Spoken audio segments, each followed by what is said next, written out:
Olá, vamos a mais um episódio do podcast Anestesia de Valor, uma comunidade que carrega a assinatura da Anestec, a plataforma número 1 de anestesia digital. Eu sou o Jorge Preto, sou anestesiologista e CMIO da Anestec, e hoje estamos com muito prazer de falar aqui com meu amigo pessoal, né, o Pedro Magalhães, que é meu colega aqui em Joinville. A gente já trabalha junto há um bom tempo. Depois eu vou contar algumas histórias de como a gente começou a trabalhar junto, montou protocolos junto, né? O Pedro, ele é neurologista e neuroradiologista, é sócio fundador da academia VBHC, que é de Value Based Healthcare, coordenador da implantação de VBHC no Join Vasc, especialista Green Belt no cuidado de saúde baseado em valor, MBA de gestão e inovação em saúde, preceptor da residência de neurologia e do Fellowship Neurovascular do Hospital São José aqui de Joinville, responsável pelo programa de AVC da Sociedade Brasileira de Neuroradiologia, conselheiro da Sociedade Brasileira de AVC. Bastante coisa aí, né, Pedro? Hoje nós vamos falar sobre a experiência e os resultados de um programa de valor em AVC que já tem mais de 20 anos, que é o programa Joinvasc, que é aqui de Joinville, que eu conheço muito bem. Eu já estou aqui há quase 20 anos em Joinville, e na anestesia a gente tem vários pontos de conexão com o AVC, principalmente, mais recentemente, com a trombectomia cirúrgica, né, endovascular, que esse foi o nosso ponto, primeira vez que nós montamos um protocolo junto, já faz alguns anos. Aqui nós fomos, em Joinville, um dos pioneiros, né, junto com o Pedro, com a equipe toda aí da neuroradiologia, sobre a trombectomia endovascular para AVC. Fomos um dos pioneiros na América Latina, né, Pedro? Então, se apresenta aí para o pessoal, contextualiza, explica um pouco o que é o Joinvasc, esse programa que é referência aí no Brasil, na América Latina, e ganhou um prêmio internacional agora, uns anos atrás, né, Pedro? Então, muito bem-vindo, se apresenta, contextualiza um pouco aí para o pessoal, que tem bastante coisa para a gente conversar. Obrigado, Jorge. Obrigado pela oportunidade de estar aqui conversando sobre o Joinvasc, sobre esse contexto, né, da medicina baseada em valor e como na prática a gente vem aplicando isso na população da cidade de Joinville. E realmente fico muito feliz de a gente poder discorrer sobre esse assunto. Para vocês terem uma ideia, o Joinvasc, que é um programa populacional de cuidado ao AVC, começou lá em 1995. E hoje em dia a gente vê várias startups, até o pessoal mais jovem assim, querendo ser disruptivo e mudar o mundo da noite para o dia, né? E quando a gente repara nos programas que deram certo, as coisas que realmente mudaram a cultura em relação à conduta em saúde, a gente vê que a maioria deles, ou a grande maioria deles, foi uma construção incremental de muito trabalho e muito tempo de dedicação, né? E isso que a gente vem aprendendo aqui no Joinvasc.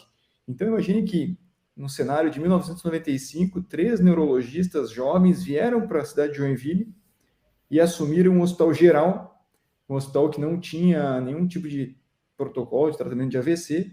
E quando eles chegaram no hospital geral, em Joinville, eles ficaram realmente assustados com o número de pacientes que estavam internados com AVC e que eventualmente morriam da doença ou morriam das complicações da doença.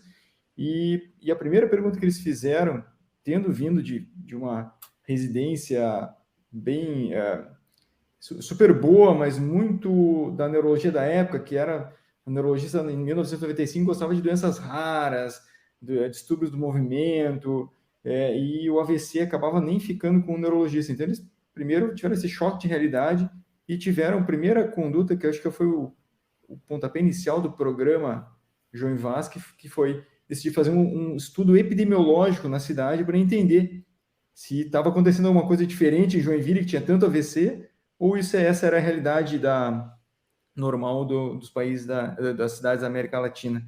E eles encontraram isso, né, que isso é o que ocorre em todas as cidades, né, uma alta incidência da doença cerebrovascular. Para vocês terem uma ideia, o AVC é a segunda causa de morte, a principal causa de incapacidade no Brasil, e foi isso que eles encontraram em 95. E aí, muito proativos, né, eles continuaram com essa coleta de dados, e 2 anos depois, eles criaram a primeira unidade de AVC, uma unidade especializada em tratar AVC, foi a primeira unidade de AVC do Brasil.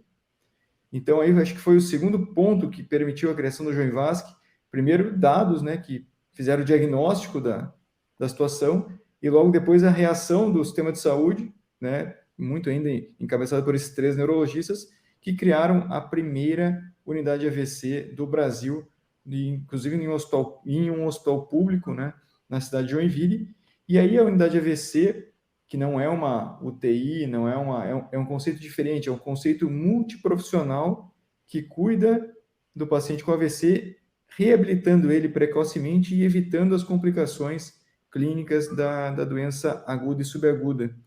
E essa unidade de AVC acabou dando super certo, criou uma massa crítica de profissionais que se envolveram pela causa e começaram a olhar além da área física da unidade de AVC, começaram a organizar a sala de emergência, começaram a organizar o hospital para que o fluxo do paciente com AVC melhorasse, começaram a se importar com a alta do paciente, como ele ia receber o cuidado de volta na comunidade, como esse paciente chegava no hospital, como organizar o pré-hospitalar. Isso tudo foi engajando mais pessoas no sentido de organizar o cuidado, e deu tão certo que no ano 2000, mais ou menos, eles envolveram a comunidade e começaram a fazer campanhas populacionais, e em 2005 foi fundada uma associação de pacientes com AVC.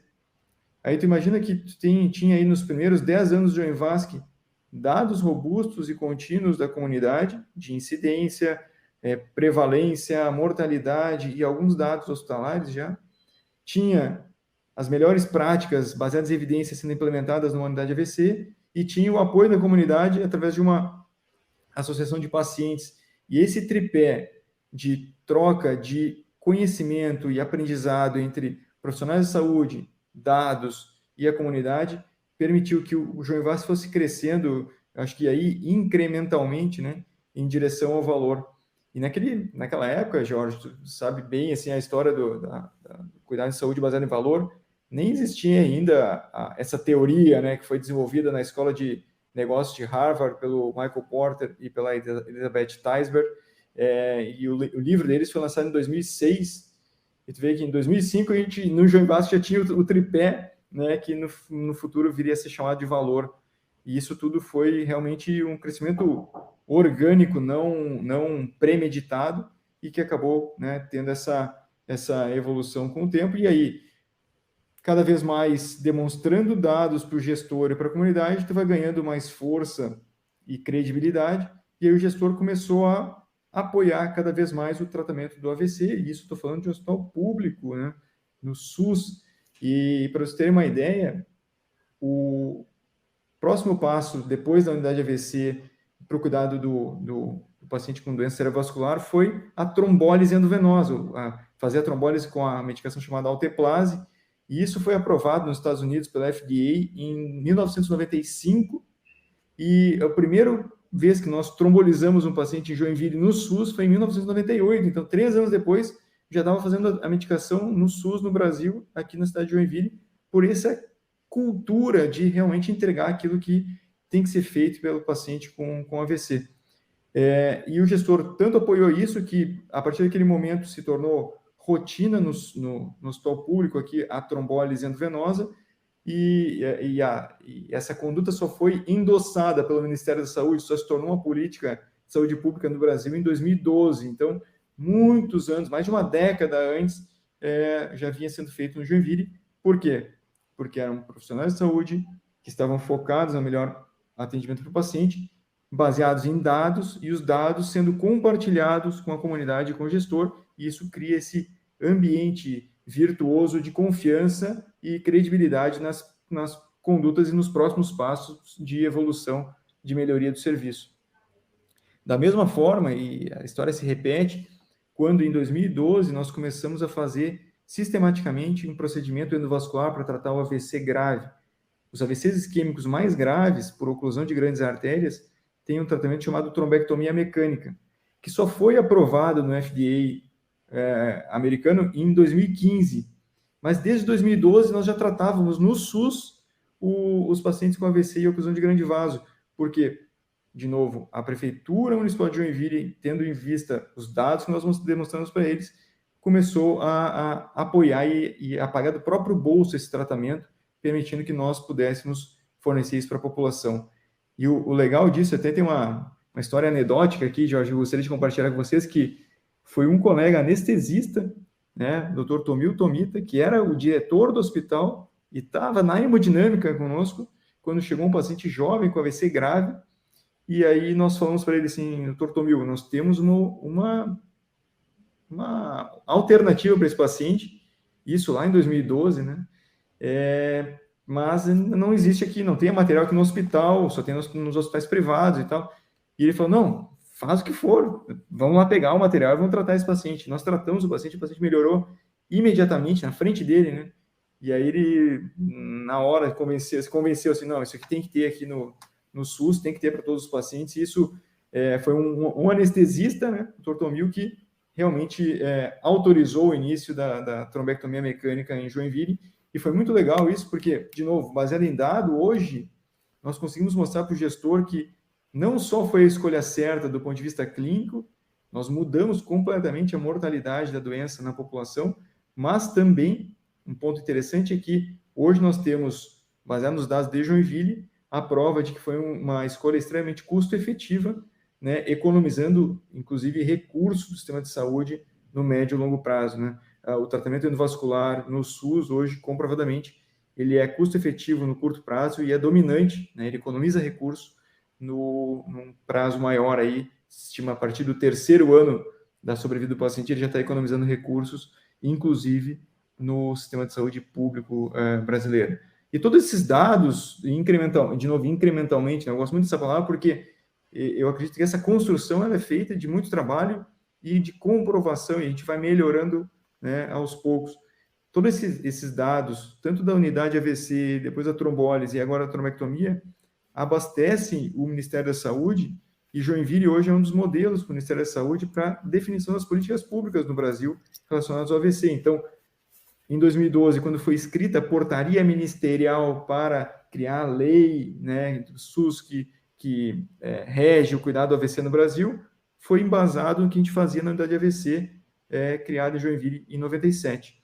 E agora, nesse ano, vai ser publicada a nova portaria ministerial de inclusão da trombectomia mecânica no SUS, muito em conta dos dados de Joinville e, sobretudo, os dados dos modelos de economia em saúde, de custo-efetividade, que foram utilizados pela Conitec para aprovar a tecnologia e recomendar a inclusão no SUS. Então, realmente é um crescimento, de novo, que não é mérito individual, é um grupo de pessoas motivadas, e esse grupo de pessoas motivadas vai, cada um no seu expertise, vai melhorando o serviço e demonstrando, a partir de dados, o que está sendo feito e quais são os caminhos a seguir. Então, acho que essa é a grande segredo, mas como o João Vasque evoluiu. Para vocês terem uma ideia, o João Vasque... seria a chave do modelo, né? Justamente. Você falou tanta coisa que eu anotei aqui para te perguntar, né? Em 2012, quando vocês começaram a fazer as trombectomias mecânicas, foi quando a gente trabalhou junto pela primeira vez para montar um protocolo, porque é um paciente que é como se fosse o paciente que vai tá com um infarto, vai para hemodinâmica para fazer o cateterismo.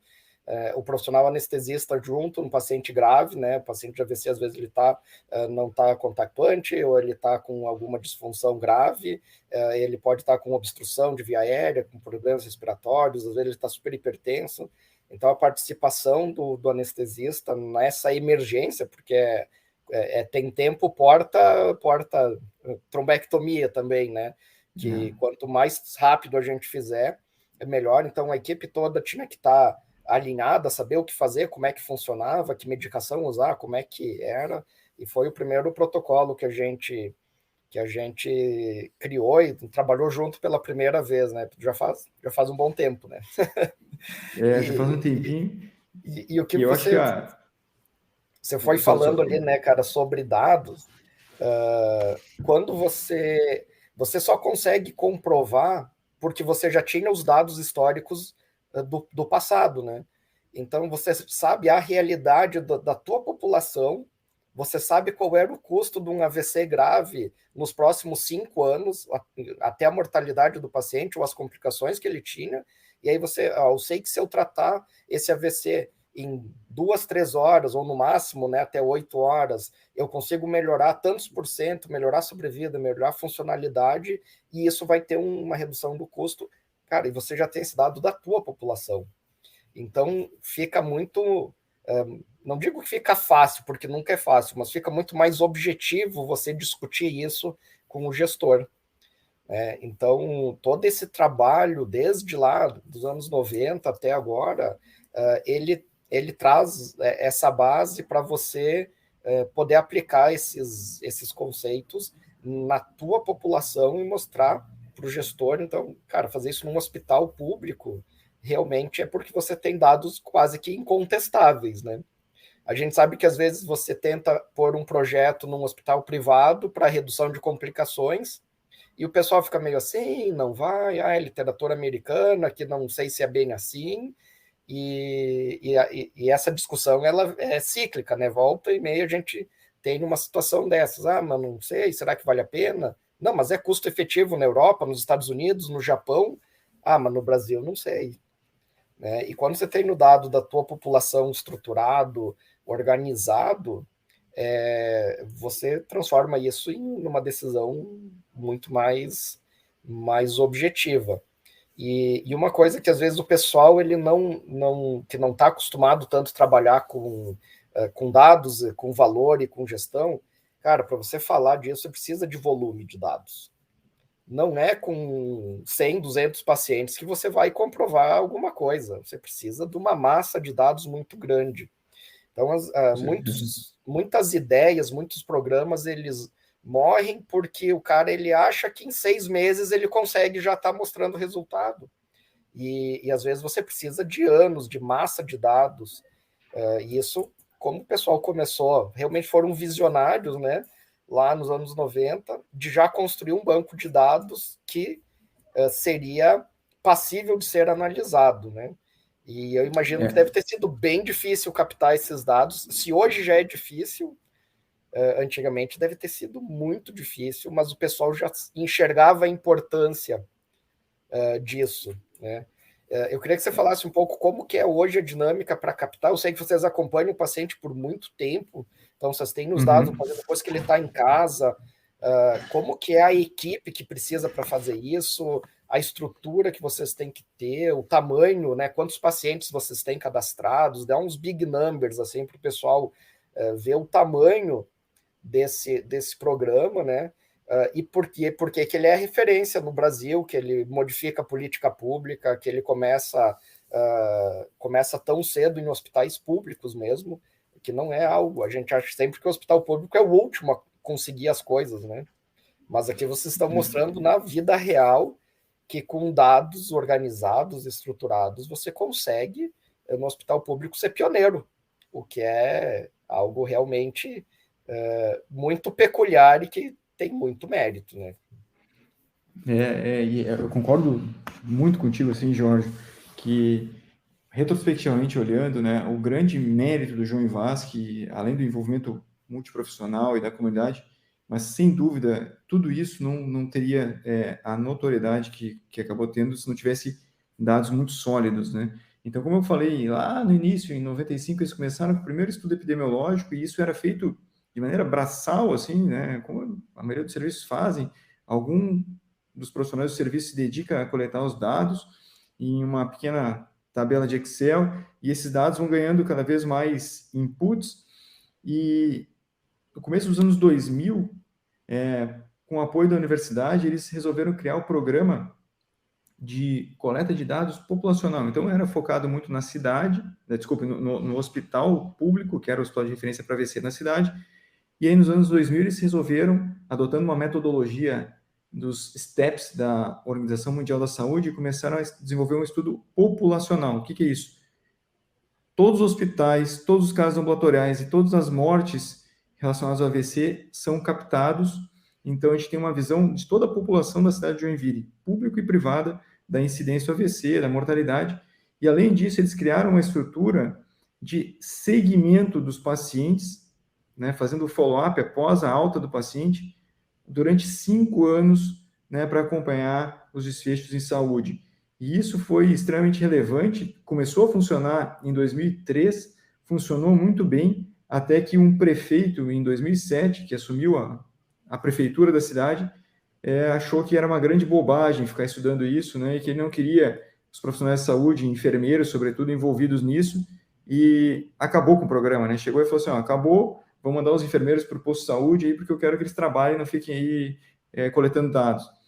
E nós conseguimos reverter isso somente em 2009, então tem um gap no banco de dados de 2007 a 2009, justamente porque por um entendimento diferente do gestor da época, né? E aí a reação da comunidade, dos profissionais de saúde foi tão forte que em 2009, inclusive, foi criada uma lei municipal, hoje é lei no município, né? Que o registro de dados de AVC ele é contínuo e não pode ser interrompido por políticas de qualquer ideologia, né? Então, continua funcionando. Hoje nós temos 5 enfermeiros dedicados para coleta de dados e um agente administrativo. E esses enfermeiros, então, analisam todos os casos de morte com CID de AVC na cidade, todos os casos de morte com CID de morte indeterminada, todos os casos que internam nos hospitais públicos e privados, e os casos ambulatoriais. Hoje tem um programa de notificação da Prefeitura Municipal de Joinville para que os postos de saúde e consultórios médicos notifiquem suspeitos de AVC, e esses casos também são captados. E aí, nesse momento que tem uma suspeita ou um caso confirmado, se faz uma entrevista com o paciente ou com o familiar, coletando uma série de dados. Essa entrevista é presencial, e nessa entrevista já tem um termo de consentimento para o paciente participar desse programa, e quando ele é incluso no registro de AVC, ele vai ser seguido, então, durante a internação, 30 dias após a alta, 90 dias após a alta, depois 1 ano, 2 anos, 3 anos, 4 anos e 5 anos após a alta. E isso nos permitiu ter uma visão ampla do problema AVC. Se a gente olha os estudos mesmo desfecho clínico ou estudos de economia e saúde focados no AVC, eles são muito focados, muito hospitalocêntricos, né? O que é feito no hospital, quanto custou no hospital, o resultado na alta, e a gente sabe que isso é muito diferente da realidade que o paciente enfrenta na sua vida após o AVC, né? E o registro de dados nos permitiu olhar toda essa jornada assistencial a qual o paciente tinha que percorrer, e aí sim começou a entrega de valor, né? Porque nós começamos a olhar os desafios do paciente e começamos a pontualmente atuar em melhorias na assistência, tanto na prevenção do AVC, quanto no cuidado pós-hospitalar, em sentido de acesso à reabilitação mais efetiva, mensurar o impacto social, econômico, qualidade de vida. Hoje em dia, todos os pacientes são triados para depressão, ansiedade. O status laboral dele e da família é mensurado nesses 5 anos de follow-up. Então, hoje nós temos uma noção muito mais abrangente e real do que acontece com a população, do que quando a gente olha esses estudos de base hospitalar, em que tu não está medindo uma população de uma cidade, está medindo uma população específica de um serviço, e com uma visão muito estreita do que é feito pelo paciente e do impacto que isso traz na vida daquela pessoa, daquela família. Então, os dados hoje nos dão essa visão ampla, e essa visão ampla que nos permitiu, né, por exemplo, hoje nós temos mais de 11 mil pacientes com follow-up completo de 5 anos, né? Então, entendendo a história da doença em 11 mil pacientes, público e privado, a gente consegue entender muita coisa do que a gente vem fazendo e melhorar muita coisa por exemplo, em estratégia de prevenção. Em Joinville, nós plotamos todos os casos de AVC com o mapa da cidade e descobrimos que dentro da cidade de Joinville, por exemplo, quem mora na Zona Sul tem 3 vezes mais chance de ter AVC do que quem mora na Zona Norte, dentro da cidade de Joinville. E aí a primeira ideia que veio na cabeça dos pesquisadores na época era, porque realmente lá estão os bairros mais carentes, então provavelmente esse problema socioeconômico acaba acarretando maior incidência do AVC. E quando nós fomos a fundo estudar isso, para testar essa hipótese, nós descobrimos que não era o status socioeconômico da família ou do paciente, mas sim o nível de escolaridade que mudava. E o nível de escolaridade, o nível de educação é o principal fator de risco para a ocorrência de AVC ser variar tanto dentro da cidade de Joinville. E aí, com isso, a gente mudou completamente a estratégia de educação e abordagem das famílias, os bairros e as unidades básicas de saúde que tinham maior incidência foram treinadas de como abordar essa população, como convencer, como persuadir a controlar os fatores de risco, e tudo isso baseado em dados reais e agora, inclusive, em tempo real, a gente vem analisando isso com dashboards que são disponibilizados em tempo real para os gestores, tanto da Secretaria Municipal de Saúde, quanto do hospital, quanto para os profissionais de saúde. Então, é muito legal tu começar a entender essa jornada do paciente e com dado tu vai olhando realmente o que está acontecendo e medindo o impacto de cada intervenção que tu faz nessa jornada do cuidado, né? Sim, mas olha que interessante. Dentro da mesma cidade, Joinville é uma cidade grande, mas perto das grandes metrópoles brasileiras não é tanto, já tem 600 mil habitantes, né, mais ou menos. Dentro da própria cidade, você tem estratégias diferentes. E quando você tem dados superficiais, provavelmente a maioria das pessoas iria olhar e achar isso. Ah, não, a comunidade carente tem mais AVC. Mas quando você tem no dado realmente estruturado e organizado, você consegue ir no detalhe e ver que você tem coisas para fazer, né? Através de práticas educacionais, tem toda uma abordagem diferente dentro da mesma cidade. Olha como os dados eles tiram a gente do achismo, do empírico, né? Ou daquela falsa ideia de que você sabe das coisas, que é bem comum, né, na nossa prática. Às vezes eu acho que a gestão que a gente faz muitas vezes ela é empírica, porque você tem alguns dados e você tenta tomar condutas baseadas naqueles poucos dados, e aí você acaba colocando a sua interpretação daquilo, e que às vezes não é a mais correta, né? Um outro exemplo do uso de dado populacional que foi super, e hoje é reconhecido como um dos exemplos assim, no mundo, né? Foi no início da pandemia do Covid, em 2020, nós começamos a detectar, em março e abril de 2020, uma queda no número de AVCs chegando nos hospitais da cidade. E nós começamos a nos perguntar o que está acontecendo, porque em tempo real você está olhando os dados e está caindo a incidência do AVC. E aí nós fomos analisar os dados e nós descobrimos que eram os AVCs leves ou os AVCs assim, mais brandos, né? Os AVCs graves estão chegando à mesma quantidade, mas os AVCs leves e de moderada gravidade não estavam vindo para o hospital. E isso, assim, 2 meses depois que a gente analisou esses dados, a gente conseguiu publicar na Stroke, a revista mais importante da neurovascular no mundo, né? Que é uma revista da American Stroke Association. Nós conseguimos publicar esse artigo e, ao mesmo tempo, começar com campanhas populacionais, com cartazes na cidade, com outdoors, com participação na mídia, TV, rádio, pedindo para os pacientes que AVC é uma emergência médica, né? Qualquer sinal de AVC, não fique em casa, vá para o hospital. E é muito legal que, olhando os dados, tu vê que 1 mês depois do início das campanhas massivas, começou a restabelecer o número de pacientes procurando os hospitais com AVC, isso no setor público e privado, e esse dado é muito interessante, porque aí mostra a inteligência por trás do dado, né? Tu está usando o dado para intervir precocemente na tua população, evitando um desfecho pior, né? Em termos individuais e também... Sensacional, porque com certeza esses pacientes em médio prazo iam ter complicações, iam ter perda laboral, perda social, ou outras complicações, né?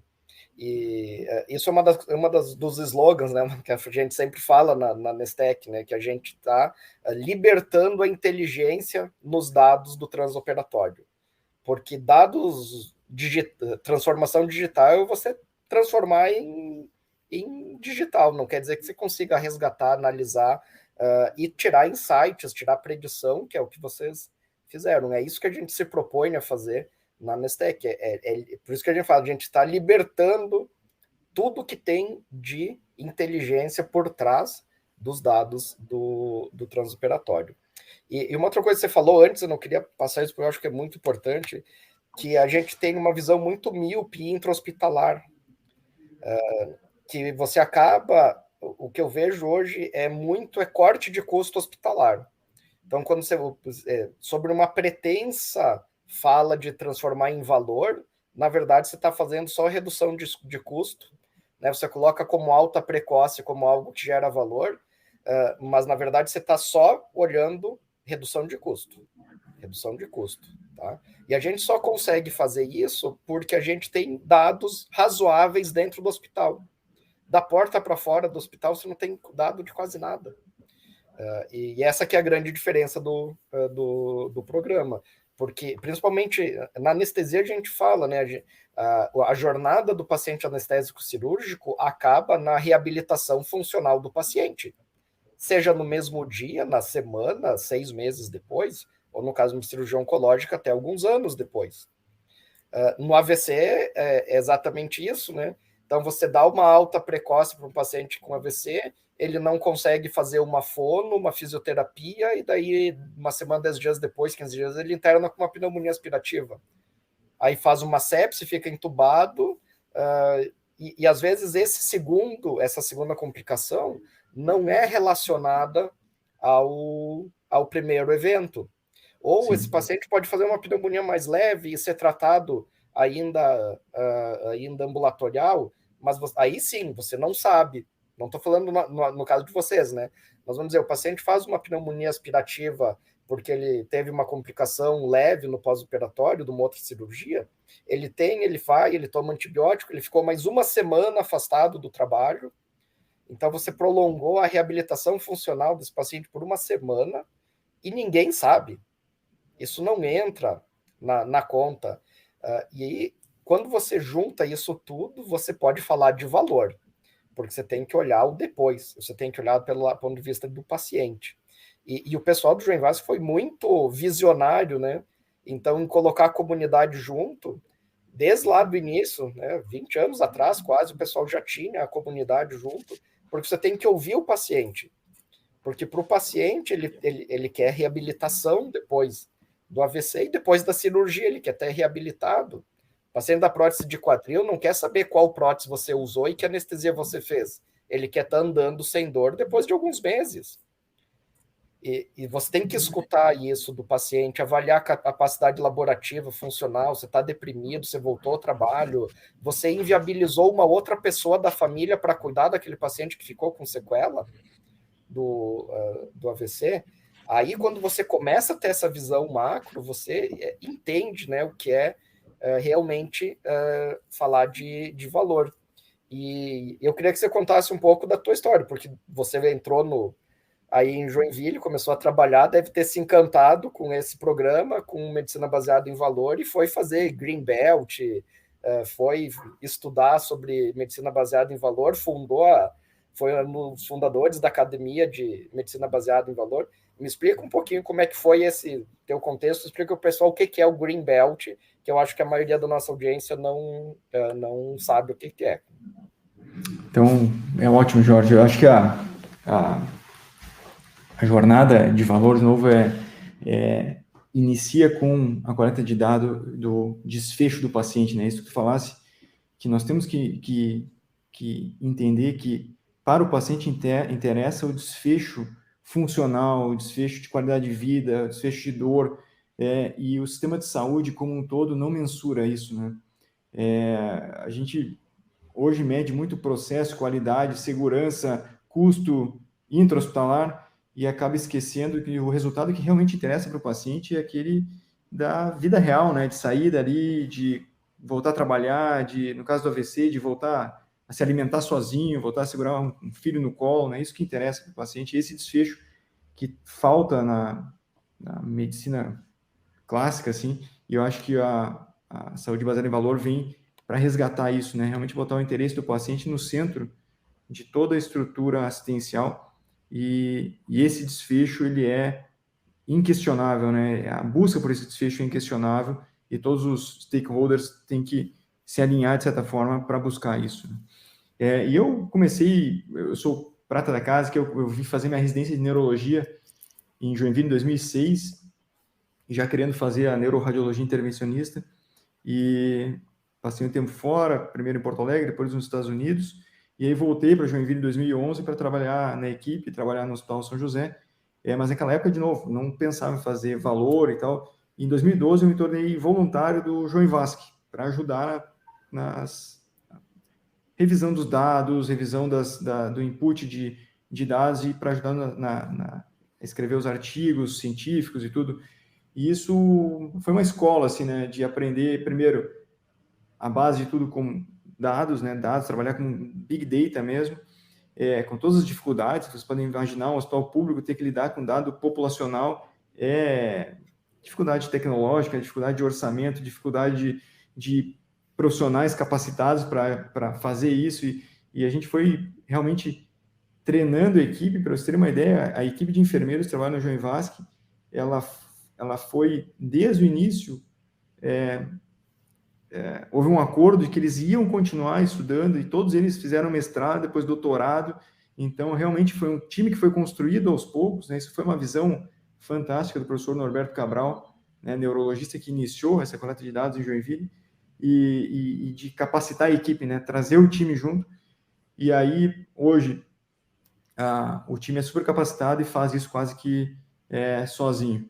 Eu comecei a me interessar por valor quando eu comecei a entender que, atuando como neuroradiologista intervencionista, eu achava que tratar um paciente com AVC, tirar o coágulo da artéria lá do cérebro e ter uma melhora, assim, que a gente vê na prática, né, significativa do paciente, que isso era o meu objetivo de vida, né?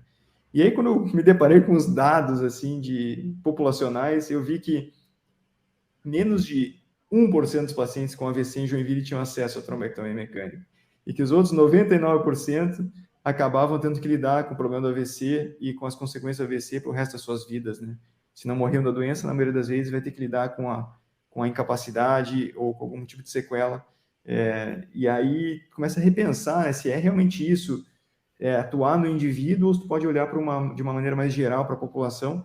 E aí, de novo, estudando os dados, a gente começou a ver que a grande chance de entregar valor para a população no acidente vascular cerebral primeiro, prevenir, né? O AVC é uma doença evitável em 70% dos casos, então a gente tem que melhorar o programa de prevenção. Mas aquele indivíduo que infelizmente teve um AVC, quando eu olho em termos populacionais, a melhor estratégia é criar um bom programa de reabilitação, de reinserção social, reinserção laboral. É isso que vai impactar mais a vida deles do que oferecer um tratamento endovascular super caro e que vai favorecer poucos pacientes na população. Não, de novo, não que isso não seja importante, eu faço isso até hoje, mas a gente começou a ter essa visão de que tem que fazer mais, né? E aí eu tive a vida tem essas coisas, assim. Eu fui convidado para ir para a Colômbia dar uma aula sobre a organização do cuidado do AVC em 2018, e logo depois da minha palestra, palestrou a doutora Márcia Macdisse, que é uma cardiologista, na época ela era cardiologista, coordenadora da cardiologia do Hospital Albert Einstein, e ela acabou a palestra dela e veio conversar comigo e falou assim: poxa, vocês estão fazendo valor nessa população aí de Joinville. E eu até fiquei na hora, assim, falei assim: poxa, fico lisonjeado pela senhora me falar isso, mas não sei se é tanto assim. O que a gente tem feito é trabalhar bastante lá para melhorar, mas está longe de ser valor, né? E ela falou assim: não, eu estou fazendo um estudo de Value-Based Healthcare na América Latina e eu quero ir a Joinville conhecer o programa de vocês. E logo depois a Márcia veio a Joinville, conheceu o Joinvasc, e realmente foi assim, ela ficou muito encantada com o que ela viu, a organização dos dados, essa gestão populacional, o foco não hospitalocêntrico, mas em toda a jornada do paciente. E aí nós começamos a discutir muito sobre valor e como melhorar essa assistência, esse ciclo do cuidado. E a Márcia Macdisse, que era, na época, e é até hoje a principal especialista em Value-Based Healthcare na América Latina, nos convidou para submeter o caso do João Vasque para um prêmio internacional de medicina baseada em valor, que ocorre na Holanda todos os anos. E quando ela falou isso, em 2019, para submetermos para o prêmio de 2020, eu falei assim, não, isso já passou do limite, né? Não tem como a gente participar desse prêmio, porque realmente, né, tem lá, olha os nominados para o prêmio, Mayo Clinic, Cleveland Clinic, Santion, que é um grupo hospitalar da Holanda. Eu falei, não estamos preparados, né? E aí ficou aquela pulga atrás da orelha, e ela incentivando muito. E aí, em 2021, a gente, né, eu e meu colega Henrique Diegoli, que é também neurologista, nós decidimos, não, vamos submeter o João Vasque, vamos organizar aqui a submissão, e submetemos o João Vasque para o prêmio de valor em saúde, que é o prêmio mundial, né? E tivemos, assim, a nossa surpresa foi que nós fomos nominados para o prêmio. E ser nominado para o prêmio, te digo, Jorge, e compartilho com vocês, foi a nossa vitória, sabe? Porque, poxa, um programa do interior de Santa Catarina, né, no hospital público, ser nominado para um prêmio mundial de Value-Based Healthcare, realmente foi muito emocionante, assim, a equipe toda vibrou, né? Foi realmente acho que ali foi a conquista enorme, né?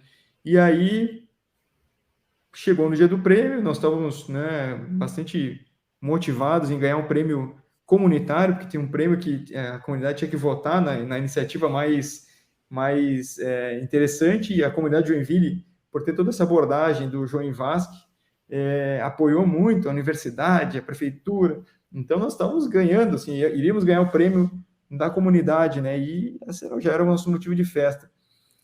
E quando o professor Michael Porter, né, da Escola de Negócio em Harvard, foi anunciar o prêmio e deu o prêmio principal, né, para o João Vasque, aquilo foi realmente muito, muito emocionante, assim, porque melhorou eu sempre digo assim, né, foi super legal ganhar o prêmio internacional, mas o compromisso com a comunidade, o compromisso com o gestor, o compromisso com a sociedade aumentou muito, né? Continuar entregando esse programa que foi o premiado em 2021 como a principal iniciativa de valor no mundo, realmente é uma honra e um desafio, né? Porque isso nos faz, assim, agora não tem mais como parar, né? Agora a gente só tem que crescer e continuar publicando, continuar servindo como exemplo e tentando catalisar as coisas que a gente faz aqui de maneira mais rápida em outros serviços, né? Ganhando escala e trazendo mais benefícios para a população, não só de Joinville, mas também em outras cidades, outros lugares da América Latina. E assim tem sido. Para gente que está aqui, né, cara, imagina, eu convivo com vocês, né, a gente trabalha junto, realmente a gente fez todos os hospitais onde eu ia, eu trabalho em vários hospitais da cidade, todo mundo sabia que o pessoal do João Vasque, Joinville, estava num prêmio mundial, que tinha que votar online, e aí eu falava para o pessoal, vocês já votaram lá? Ah, mas eu não sei o que é, não importa, ó, é isso, tem que ir lá, tem que votar, imagina, um programa de Joinville tá nominado num prêmio mundial de valor em saúde, isso é sensacional, não sei o quê. Eu lembro de eu ter feito campanha, né?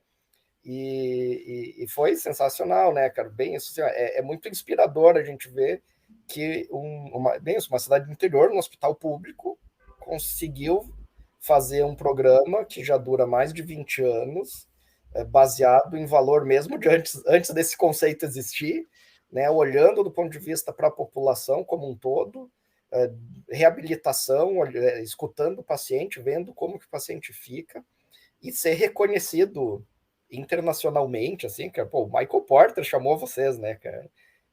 O cara que criou o conceito de Value-Based Healthcare é um negócio que é sensacional, né, cara? Pedro, isso foi incrível, né? A gente já conversou algumas vezes sobre isso, né, cara? E como que vocês chegaram depois para criar a academia de Value-Based Healthcare, que você junto com a Márcia, né? Explica um pouco como é que vocês... É a sequência dessa história, né, cara? Mesmo quando durante a inscrição do João Vasque no VBHC Prize do Decision Group da Holanda, nós começamos a conviver muito, né? Eu, a Márcia e o Henrique, que é o neurologista, que é um gênio de dados, assim, que trabalha comigo.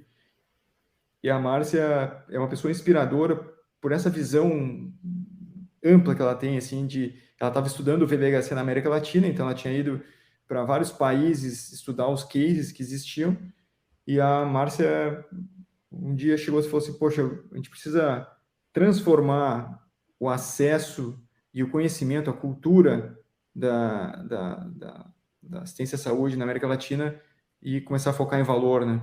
E como que a gente faz para atingir no bom sentido, né, a América Latina, com literatura em inglês, ou assim, de difícil acesso, e aí começou a surgir a ideia da Academia VBHC, que é uma plataforma que tem o cunho educacional de criar essa conexão entre as pessoas interessadas no tema do Value-Based Healthcare e transformar aquelas exemplos, cases, ou até mesmo metodologia de implementação que já existem nos Estados Unidos e alguns países da Europa em coisas factíveis para a realidade da América Latina. Então, hoje a gente vem trabalhando e a gente criou a academia, então deu super certo, tem quase um ano já a Academia VBHC, e esse primeiro ano foi um ano, assim, fenomenal, né? O que a gente conseguiu fazer, desde programas educacionais, treinamentos. Nós criamos o primeiro Atlas de Variação em Saúde do Brasil. O Atlas de Variação em Saúde analisou 30 doenças em todo o Brasil e demonstrou as variações injustificadas que acontecem no nosso território, usando dados do DataSUS, então da saúde pública, né? E esse Atlas, para vocês terem uma ideia, tinham publicações nos Estados Unidos e alguns países da Europa, todas coordenadas pelo Weinberg Institute, que é um Weinberg, foi quem criou essa ideia de comparar as variações. Imagine que na saúde, muitas vezes tu tens variações que não são justificadas. Um hospital, na mesma cidade, faz 5 vezes mais amidalectomia do que outro. Será que aquela população daquele hospital tem 5 vezes mais problemas na amígdala do que o outro? Ou, por exemplo, um hospital em uma região do país trata muito mais câncer do que em outra região, né? O tratamento de câncer é muito maior em uma região do que outra. Será que a outra região não tem câncer ou existe superutilização do recurso? Não. Então, esse estudo da variação em saúde é muito importante e nós publicamos o primeiro Atlas de Variação em Saúde do Brasil e agora estamos trabalhando com várias consultorias de implementação de Value-Based Healthcare, tanto para hospitais quanto para operadoras de saúde, no sentido de criar essa cultura e tudo isso. O pessoal fala assim, mas criar valor é medir desfecho, mas existe uma metodologia muito complexa de como criar isso. Tu sabe, a gente já conversou bastante sobre isso, né, Jorge? Tanto do aspecto de dados, da coleta de dados, da estratégia que tu vai ter de inteligência de dados e, principalmente, que é o mais difícil da saúde, é como criar a mudança cultural de todos os envolvidos, começando pelo médico, de que o resultado por exemplo, de uma intervenção cirúrgica, um ortopedista, né, que opera quadril, o resultado da cirurgia dele não é o paciente não ter complicação aguda, ter alta precoce. O resultado desse paciente tem que ser medido no desfecho da vida do paciente, se ele vai voltar a caminhar, se vai voltar a trabalhar, se ele vai voltar a ter dor, se ele vai ter dor ou não. E isso, se ele vai ter que reoperar, e essa medida, essa mudança de visão do ciclo de cuidado do paciente que é nosso desafio hoje, implementar isso nos sistemas de saúde dentro de hospitais operadoras tem sido muito assim, interessante, mas a gente vê o quanto nós temos ainda a evoluir, porque existe ainda um conceito errado de que o volume sem medir desfecho é um bom negócio, né? Então, hoje a competição por volume, né, acaba dominando o mercado, muito baseado pelo fee for service, eu ganho pelo que eu faço, então eu tenho que fazer, não interessa se é certo ou errado, se é bom ou ruim, eu tenho que fazer, né? E essa mudança cultural e a mudança até da estratégia de gestão do recurso vai ter que acontecer, porque nós sabemos, né, muito bem que o sistema de saúde hoje é insustentável na maneira como ele vem sendo utilizado, e isso hoje é um problema gravíssimo de acesso e de falta de recurso para a maioria das doenças, e isso só vai se agravar nos próximos anos. Então, a Academia VBHC tem essa missão, e eu até convido vocês a conhecer, o site é academiavbhc, tudo junto, .org, né? E lá tem várias estratégias, vários materiais de ensino, tem o Atlas de Variação em Saúde, tem muito conteúdo mesmo que a gente está produzindo justamente para criar esse awareness e essa mudança cultural que é tão necessária. Aqui na Nestec, quando vocês publicaram o Atlas, eu peguei o Atlas, li ele todo, grifei o que era mais importante e fiz um resumo para toda a equipe, para entender todo esse conceito, ver o que a gente tem de dados, mostrar quais são as oportunidades, porque tem pouco dado cirúrgico, falta muito dado cirúrgico, falta muito dado que a gente na Nestec consegue captar e fornecer. Então, assim, a gente tem potencial de cada vez mais crescer com esse tipo de avaliação. E o nosso podcast número 1 da segunda temporada, que fomos eu e o Jorgens que fizemos, era a variabilidade do cuidado anestésico cirúrgico. Né? As variabilidades injustificadas de cuidado, pacientes que recebem um cuidado muito pequeno, muito ruim, por muito pouco tempo, ou pacientes que recebem uma sobreutilização de recurso, ou falando em medicação, sobredose de medicação, ou pacientes que recebem uma quantidade praticamente significante de medicação. Tudo isso, quando você começa a medir, né, a gente teve uma experiência interessante de mostrar sobre medicações, né, e eu perguntava antes de mostrar para o colega no congresso, no nosso stand, você acha que isso acontece no teu hospital? Ele falou, não, isso não acontece no meu hospital. Então, olha aqui, não estou falando do teu hospital, mas 60 mil pacientes, 6% acontece. Não estou falando de 100, 200 pacientes. Estou falando de múltiplas instituições com 60 mil pacientes. Então, agora olhando isso, você acha que não acontece mesmo no teu hospital? Eu falo, agora eu não tenho mais certeza. Então, quando a gente tem o dado mesmo, algumas crenças que a gente tem, que a gente toma por verdade, podem ser questionadas, né? E a gente pode direcionar isso de uma maneira mais correta, né? Pedro, eu te pedi para você explicar o que era o Green Belt, cara. Yellow Belt, eu acho que o pessoal aqui não deve estar muito, não conhecer muito bem esses termos. Então tem essa denominação Green Belt e Yellow Belt é uma formação específica em Value-Based Healthcare, feita pelo Value-Based Healthcare Center Europe. Ela é em conjunto com o Decision Group, que é da Holanda, e é um curso de, primeiro, o Yellow Belt, então é a primeira etapa do curso, que é demonstrar todas as ferramentas e a importância do cuidado em saúde baseado em valor e qual é o impacto disso no sistema de saúde. E aí a segunda etapa da formação, que seria o Green Belt, além dessa formação básica em VBHC, tu acaba tendo a formação de como implementar programas de Value-Based Healthcare. Então, é muito interessante isso, porque a formação é uma visão que une a área da gestão, a área de economia em saúde, a área inclusive de mudança comportamental, né, de implementação de nova cultura, e isso é um aprendizado enorme, né? Eu, como médico, nunca tinha tido uma visão tão ampla assim, e mesmo fazendo MBA e tudo, de chegar em um curso e ter essa visão global da saúde, quais são os desafios, como implementar isso, quais são os impactos econômicos e como, em termos de negócio, isso vai ser sustentável, né? Então, é muito legal essa formação. Tem agora turmas em português, né? A doutora Márcia Mac, que é minha sócia na Academia VBHC, ela trouxe para o Brasil o curso de Yellow Belt e Green Belt, todo em português, então também abre uma janela de oportunidade para as pessoas que eventualmente não tenham proficiência em inglês para poder fazer essa formação, e hoje eu te digo, realmente é uma formação que diferencia a pessoa no mercado, sobretudo aquelas pessoas que estão focadas em dados e gestão em saúde, né?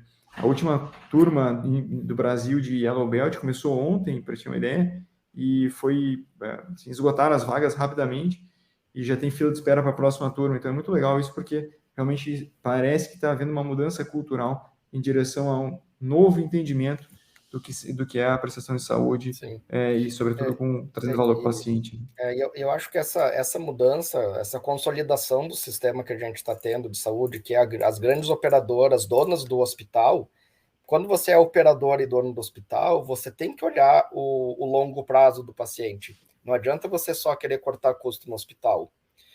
Então, como essa é a tendência do nosso mercado, tá, com essas fusões, aquisições dessas grandes redes, isso é o próximo passo dessas instituições, é ir atrás desse tipo de programa. Tá? Vale a pena eu gastar mais no hospital para evitar consumo do sistema no médio e longo prazo, ou vale a pena eu reduzir custo no hospital, que isso não impacta no pós-operatório, no segmento, na reabilitação. E isso é só o Value-Based Healthcare que vai responder esse tipo de coisa, que é o que vai trazer a sustentabilidade do sistema dessas grandes operações. Então, tem muita gente olhando para isso, e é importante a gente ter a formação, estudar, porque tem os termos, os conceitos, o que é o nível 1, nível 2, nível 3 de valor, né? Quando você fala em redução de complicação, redução de uso do sistema, né? Melhora de qualidade de vida, de reabilitação, capacidade laborativa, são vários que você tem que saber como citar, como organizar isso, porque senão depois você não consegue comparar, fazer benchmarking, olhar as outras instituições, porque você inventou da tua cabeça um jeito de fazer a avaliação e depois aquilo você nem consegue comparar com as outras coisas. Então é importante ou fazer uma formação ou estudar realmente, né, os artigos. No LinkedIn de vocês citam um monte de artigos para o pessoal ir lendo, quem quiser estudar entender melhor os termos, para poder até se expressar da maneira correta, né? Quando você está falando com pessoas que trabalham com valor em saúde, você tem que saber como você citar, como você organizar os dados para apresentar para aquele tipo de público. É que nem você organizar um artigo científico. Tem toda uma metodologia, tem um roteiro, não dá para você escrever do jeito que você quiser. Senão aquilo não é padrão daquele modelo. E como o Luiz Bolognese, que é o cara que veio da Faria Lima para a Nestec, fala, cara, não é padrão de mercado. Então, você quer ir atrás de investidor, você tem que preparar a tua empresa para mostrar para o investidor. Tem coisas que ele não quer ver. Então, e para não correr o risco também de cair no conto do vigário, né, Jorge, que hoje em dia, né, você vai falar tá todo mundo falando em valor, né, valor, mas realmente, o que é o cuidado em saúde baseado em valor, né? Se o desfecho do paciente não melhora, não é valor, né? Se o cuidado não é pertinente, mesmo assim que tenha sido, poxa, fiz uma técnica custo-efetiva, não complicou e tal, mas não era pertinente a intervenção, não gerou valor. Exato. Né? Então, assim, a questão é entender que o valor, ter o conceito mais correto de valor em saúde é aquele relacionado ao melhor desfecho para o paciente. E é óbvio que, para isso, olhando o sistema, eu tenho que considerar o custo, né, de implementar esse desfecho, e é por isso que essa equação é tão bonita, né, porque está toda hora metido o custo pela sustentabilidade, mas focado no melhor desfecho para o paciente. E aí essas estratégias, por exemplo, como tu citasse antes vamos diminuir tempo de internação de doença X, né? Cara, isso aí gera um retorno, talvez financeiro, para o hospital ou para a operadora, mas provavelmente não está gerando valor para o paciente se ele não está em uma jornada, um ciclo do cuidado bem organizado, que ele vai sair do hospital e vai continuar tendo acompanhamento, vai continuar, né, essa transição está toda programada e ele vai ter todo o cuidado que ele precisa para melhor recuperação possível da doença dele. E uma coisa que é notória, assim, é que eu acho que muito da saúde era decidida em intuição e sem dados, né? Então, existe uma falácia que até hoje é repetida a esmo, assim, que não adianta, as operadoras de saúde, né, privadas hoje ainda falam isso, né, que não adianta investir na prevenção porque o paciente troca muito de operadora. E não adianta também gastar muito com o paciente, todos os operadores pensam assim, mas algumas pessoas pensam, né? Não adianta gastar muito com o paciente, porque também esse paciente depois vai trocar de operador e tu investiu um monte no paciente e não vai colher os frutos disso, né? E, de novo, isso é uma concepção completamente errada. Primeiro que, do ponto de vista assim, ético, humanitário, não é correta. E segundo que, quando a gente olha os dados, a gente vê que os pacientes crônicos, eles não mudam de operadora. O cara pode, inclusive, perder o emprego, que era quem garantia para ele o acesso à saúde suplementar, e vai dar um jeito de pagar para manter. Eu te pergunto, será que o paciente oncológico perde o acesso à saúde? Será que o paciente com uma doença crônica, uma sequela grave de AVC, vai perder? Não, geralmente eles dão um jeito de manter, e a operadora acaba tendo esse custo prolongado, só que não tem, de novo, dado para entender essa jornada. Então, fica focando no diminuição do tempo de internação, diminuição de honorário, glosa de exame ou de procedimento, e não entende essa jornada do paciente, que isso vai ser muito mais caro, porque o paciente com saúde é o objetivo de qualquer questão de saúde para, primeiro, entregar que a saúde na essência, que é o que mais interessa para o paciente, e segundo, economizar recurso, né? Porque a gente sabe que a prevenção ou a não utilização das emergências do sistema hospitalar custa 10%, né, dos custos quando a gente vai para o ambiente hospitalar ou utilização de sistemas de emergência. Não, perfeito. Pedro, a gente já está com um bom tempo aí, cara, foi uma conversa ótima. Eu queria que você deixasse uma mensagem final aí para o pessoal. A minha mensagem final, ela é meio repetitiva, como eu estou aqui em todos os podcasts, né? Cara, sem dados não tem como você gerenciar, não tem como tomar condutas assertivas. Para falar de valor, você precisa ter volume de dados, dados resgatáveis e analisáveis. Então, às vezes, antes de montar um escritório de valor ou de começar a apresentar no PowerPoint, que no PowerPoint sempre tem medicina baseada em valor, né? Você tem que, às vezes, dar um passo atrás e organizar o teu banco de dados, organizar a tua captação de dados, para você conseguir começar a pensar e falar em montar uma estrutura baseada em valores. De novo, como a gente fala na STEG, a gente tem que libertar a inteligência contida nos dados, mas, claro, dados organizados, resgatáveis, analisáveis, para que possam realmente gerar inteligência, insights e a gente começar a ser preditivo na nossa tomada de decisão e assertivo em tempo real. Cara, muito obrigado. Deixo uma mensagem final aí para o pessoal. Muito obrigado novamente, Jorge. Uma honra estar aqui conversando com vocês. Acho que a mensagem é basicamente essa, né? Dado é a base para tomar decisão em qualquer área de negócio, qualquer área, né, da economia, e tem que ser na saúde também. E dado, eu me refiro a desfecho relevante para o paciente, porque a gente vai ter que incluir isso na nossa equação cada vez mais.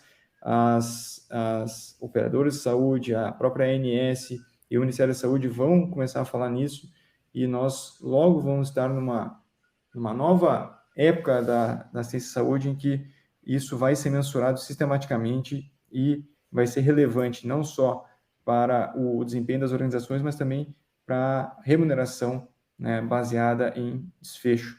Então, isso vai acontecer, isso está evoluindo rapidamente nos Estados Unidos, né, que é um dos sistemas de saúde mais complexos do mundo, já é realidade em vários países da Europa, e para não deixar uma sensação de que o VBHC é uma febre, que daqui a pouco vai vir outra tendência aí, isso já existe há mais de uma década, né, vários sistemas de saúde comprovando a diminuição dos custos e melhora dos desfechos com a aplicação pragmática do valor relacionado ao desfecho do paciente, e isso acho que a gente tem que estar preparado para essa mudança cultural, e a academia VBHC está aqui justamente foi criada com esse intuito de catalisar isso e gerar esse conhecimento, essa educação e unir as pessoas que têm interesse. Então, fica o convite para conectem-se à academia VBHC, né? Vai ser uma honra poder discutir isso com qualquer pessoa que tenha interesse, e todo o material que está no site é tudo gratuito, não tem nenhum conteúdo pago ainda da academia, porque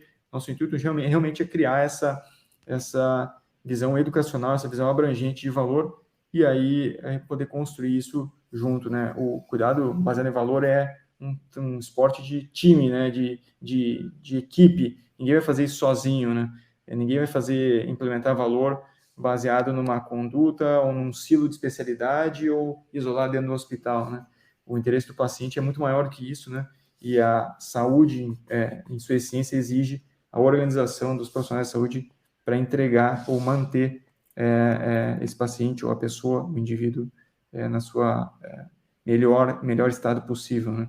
Então, muito obrigado e foi uma grande honra poder conversar. Perfeito, cara. Muito obrigado, agradeço. Ficamos aqui com o nosso podcast da Anestesia de Valor. Até o próximo episódio.